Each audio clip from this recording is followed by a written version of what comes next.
Remember this? Well, we're not going to be melting any PVC today or bending anything, but we are going to be heat shrinking some wire connectors that we put on last week. And this heat gun is just the ticket for it. We're also going to be referring once again to the trusty Pearl Service Manual, the complete book that has the answers to just about every question I come up with, including the ones I posed last week. Most of them anyway. Stick around. I'll give you the answers here on the MT and Me. Hi, I'm Russ. I'm rebuilding a 1977 Mobile Traveler motorhome. This is all about the MT and me.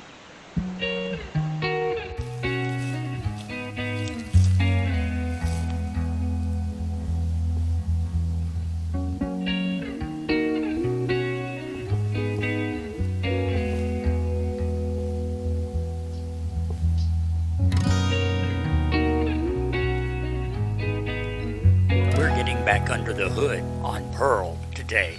And the first thing we have to do is finish those connections we worked on last week. Remember those 5 wires that we reconnected finally after a lot of struggle? Well, this time I've done a little research, so I'm going to tell you where each of those wires goes and show you just how important they really are. But first, I'm going to take that plug out and we're going to use our heat gun to heat shrink all of those fittings we did so that they're extra strong and don't pull out.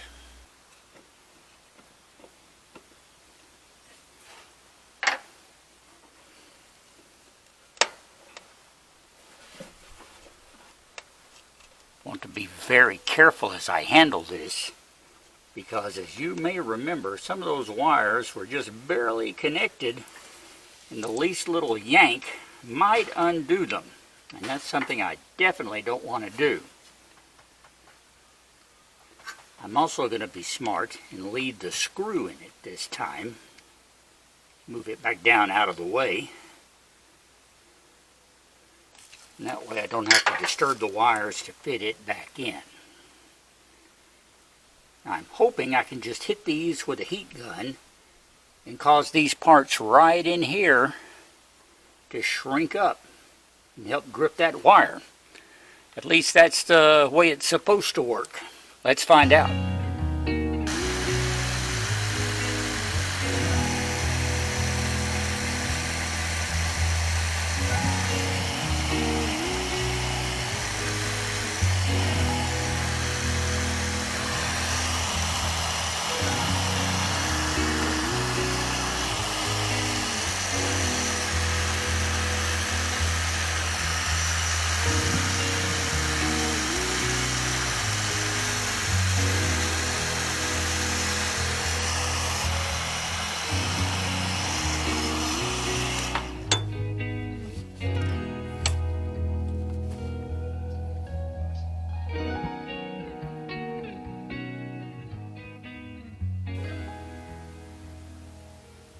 Now that should help secure those connections, in addition to the fact that the wires, of course, are crimped inside. There's a metal sleeve inside all of these butt connectors. That's what we crimped down on the wires. And heat shrinking the outer edges is just for one thing, to make it look nicer. Secondly, it does seal up the connection to keep anything from getting up in there, like moisture, for example. And it also adds a little strength to the connection too. So I'm going to call this done. Let's put this plug back on, and then I'll tell you where these wires go, okay?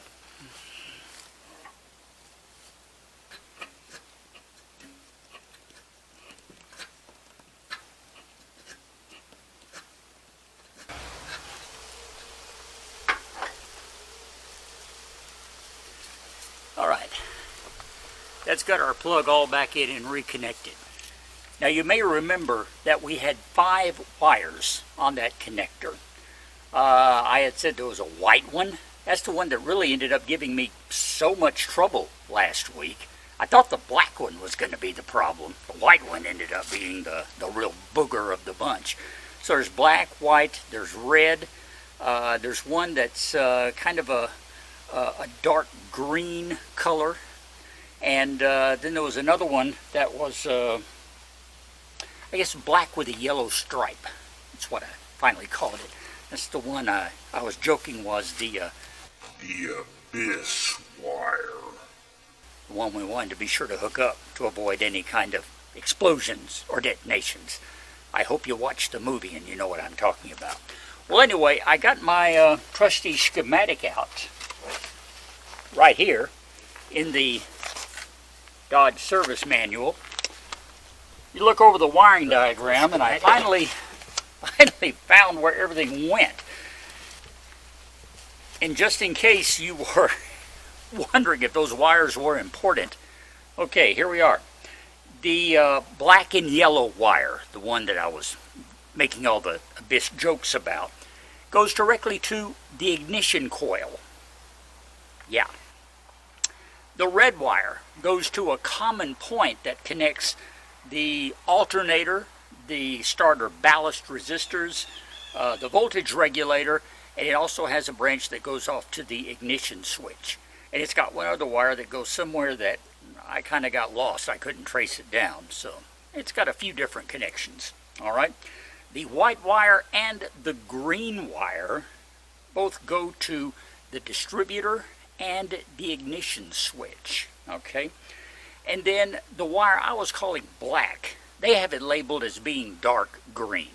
Well, it's dark enough that it looked black to me. But anyway, that goes to something called a speed switch. Not really sure what that one is. Don't even know if this vehicle has one or not. We'll find that out later. So anyway, pretty sure that 4 out of those 5 wires are essential for Pearl running. I don't even think she'd start without them being properly hooked up, because all 5 of these wires are plugging directly into the electronic ignition module. Kind of important, just a little bit. Now you may remember there were a couple of other wires there too. One of them I think was light blue, and then there's a yellow one. Well, I'll tell you right up front, the yellow one I'm still not sure about. It simply goes kind of in through an opening to something in the dashboard. I'm going to have to track it down. I'm not sure. However, this light blue wire, I have found out, goes to the hazard flasher. Because, you know, that's hooked up, kind of like your headlights, so that it will work all the time. Your car doesn't have to be running for the hazard lights to flash. Therefore, it does connect directly to the positive post of the battery, like I had supposed it was.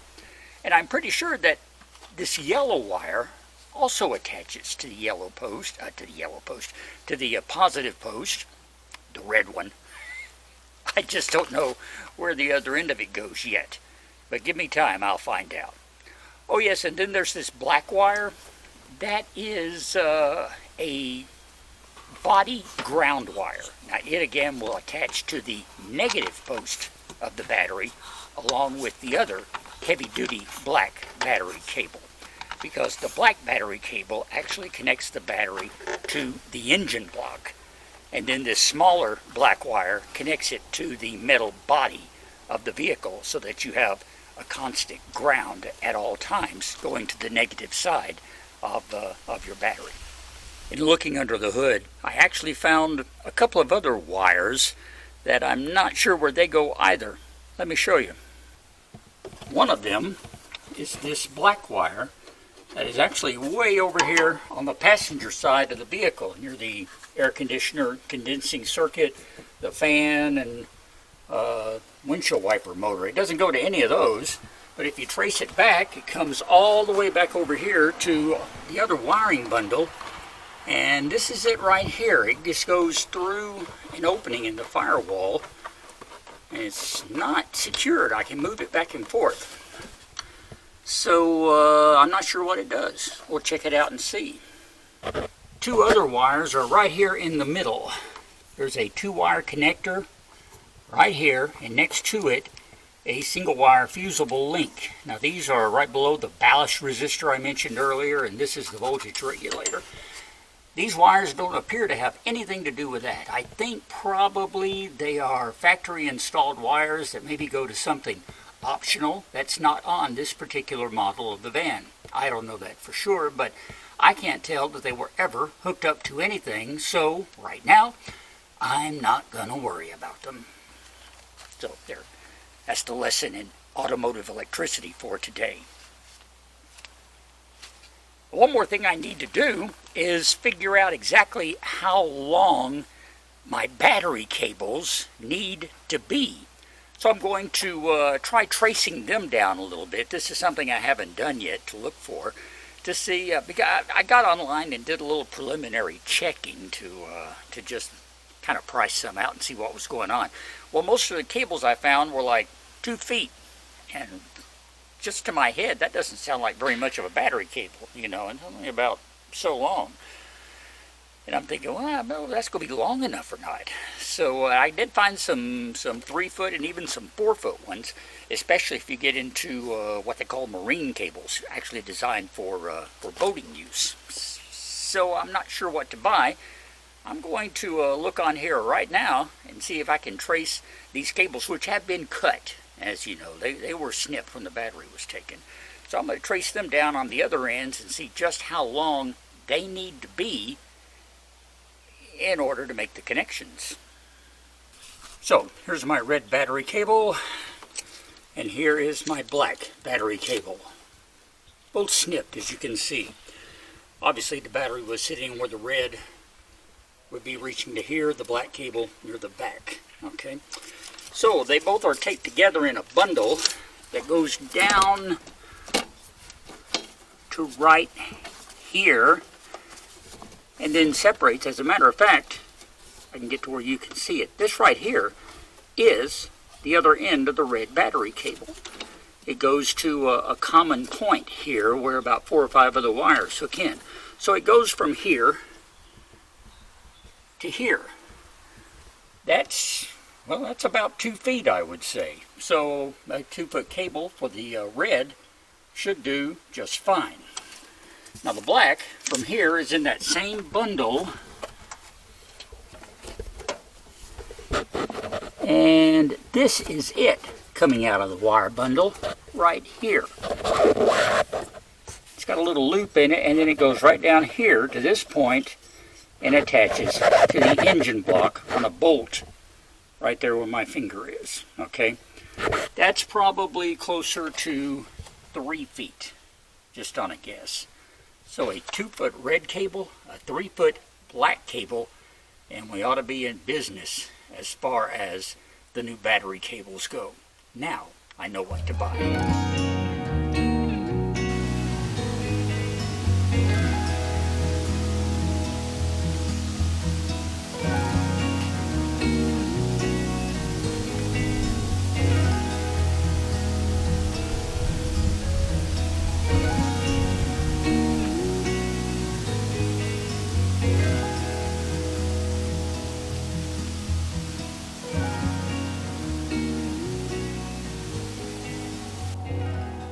Well, next day we're back out here at Pearl.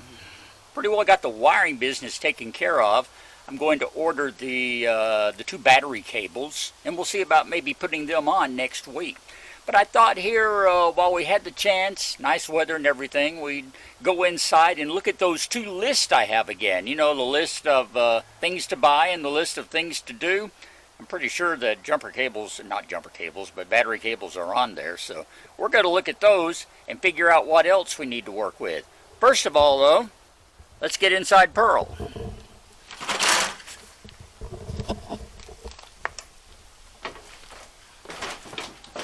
Hello. Ah! Who are you? Where did you come from? Came from the next street over. Oh. All of you remember Abby, my niece. So it's good to have you here. What are you doing in here? Just kind of looking around? Going over the plans and stuff with you. Oh, okay. All right, all right. I think you were in Pearl the day we brought her home. And I was. You were, because I remember you talking about how dirty she was. She was pretty dirty. So you remember what she looked like here inside when she had all the furniture and stuff. Bathroom, couch, yeah, all that. kitchen. So what do you think about her now? I think she's had a little more work done on her. You think She so? looks a lot better than what she did before, but she does have a lot to do. Yeah, just kind of a big empty Look at box she's now, busted. right? Yeah, all right. Yeah, that is kind of exactly what it is. So, But I'm so excited for it to get through. 'Cause you just want to ride around in her, don't you? I really do. Yeah. So, okay. Well, I thought I was going to go over, I think I see my 2 lists way over there. Why don't you and I sit down and kind of look at those and see what we need to do next to Pearl, okay? Okay. So, we have these 2 lists, and let's see, this is the things I need to buy, you know. I've got some marked out, yeah, because we bought some stuff here. And still got plenty of stuff to buy. Battery cables is right, I tell you what, that's going to be, that will be the next thing. Okay. Because we'll go ahead and I'll order those. In fact, I'll do that today. Maybe we'll have them by next week so that we can put them in and have that taken care of. We also eventually are going to have to change the oil in the engine, put a new filter on it, and probably wait a little bit. I want to replace the radiator hoses as well, both the top and the bottom. The hoses on there aren't bad, but they're awfully old, so I don't want to take a chance. And we've done a little work in the past with the spark plugs, took them out and cleaned them, put them back. I eventually want to put in new spark plugs and plug wires and everything. We get a little further along checking out the electrical system, we'll take care of that. You know, you were talking about the fact that she just got about to rust fall in. just a big empty box right now. So we got to get some plywood and some tight bond and some other things because we're still trying to figure out exactly what we want to do on the inside, and we are still kind of leaning towards that stuff they call poor man's fiberglass on the outside. So Called poor man's fiberglass. poor man's fiberglass. It makes a really strong, durable surface. Works pretty good. It's much like fiberglass. A lot cheaper than fiberglass, though. I feel bad for the poor man that started the name of this fiberglass. It's like, oh, okay, well, sorry for what you went through. So anyway, for the next video, battery cables. We need to get battery cables, so we'll do that. All right. And then this What's on this list other list here? This is the to-do list. Okay. the stuff to get, and that's the stuff Alright. to do. And repair ceiling. Well, we just talked about that. We're probably not going to do that next week. Check starter. I do need to check out the starter and be sure that it's going to work. You know. We can do that next week, maybe. Replace the plugs, double check the wiring. More or less have kind of done that. We do need to replace them though. Vacuum hose. I need to get vacuum hose because I've got the carburetor sitting in place now on the engine, and I really want to get it locked down installed on there. So that means getting vacuum hoses and getting all the other linkages hooked up.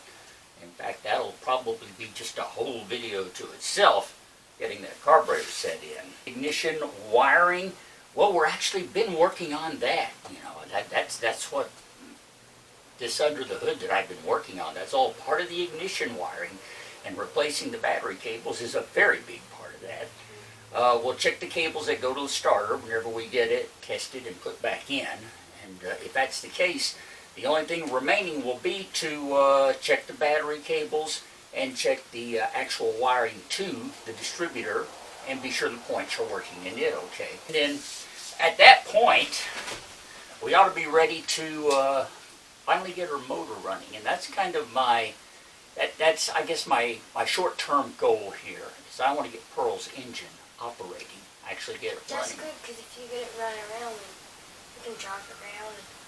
That's right. And that means, of course, you can ride around, right? Well, first we need to work on the seats. Then. All right. We can turn her into a van. So, turn her into a van? Yeah. No. You'd be long enough for a van. She's not a van. She's a Class C motorhome. Oh. wanted a van, I'd have got a van, but I want a van. you want a van, Yeah, I want a okay. van. Well, we're about getting you a van. For now, we're just trying to get Pearl working. So I tell you what, if you want to help me kind of close this out here, you know, there's a link down below where people can subscribe, right? Subscribe, like, Yeah. What else do they need to? What subscribe. else do they need to do? like, Don't tell me. Tell them. like, and subscribe. Like and subscribe. You know, thumbs up, right? Good. 2 thumbs up. There's also a link. There's also a link where you can buy me a coffee, and well, they can buy me a coffee, and that'll actually help with the raise a little money for the Pearl restoration for all the stuff I gotta buy, stuff like that. You know, so that And works you'll out make too. sure you wake up nice and early with that coffee. Right. Make sure nice and early to make another video. Well, it's not really coffee. Never mind. Okay, I'll explain that to you later. Okay. So when I get ready to do all this, you're going to come back over here and actually help me with some of the work, right? We're Okay. planning on it. I have it wrote down. Well, that's good because you're one of my best helpers. Yeah, I'm here when you need me. I'm just run straight over. Thank all of you for staying with us this week and for watching and supporting us. Thanks to Abby for coming over and helping me today, all right? Helping me out with the Pearl project, and she has been to be. You've seen her in past videos. She comes over here and works Especially the hard. slow motion. Especially the slow motion one, where she still got watch that dumped with water. She'll never forget that. I really won't. That's stuck in my head. Oh, and you don't forget us. Join us every Sunday morning here for the MT and me, all right? Until then, I'm Russ, I'm Abby. and we will talk later. Bye. Bye. Okay, I feel like that came out pretty good. Do you? Okay, I think it did too. Thank you again for coming over. Anytime. All right, thanks. Just tell us bye.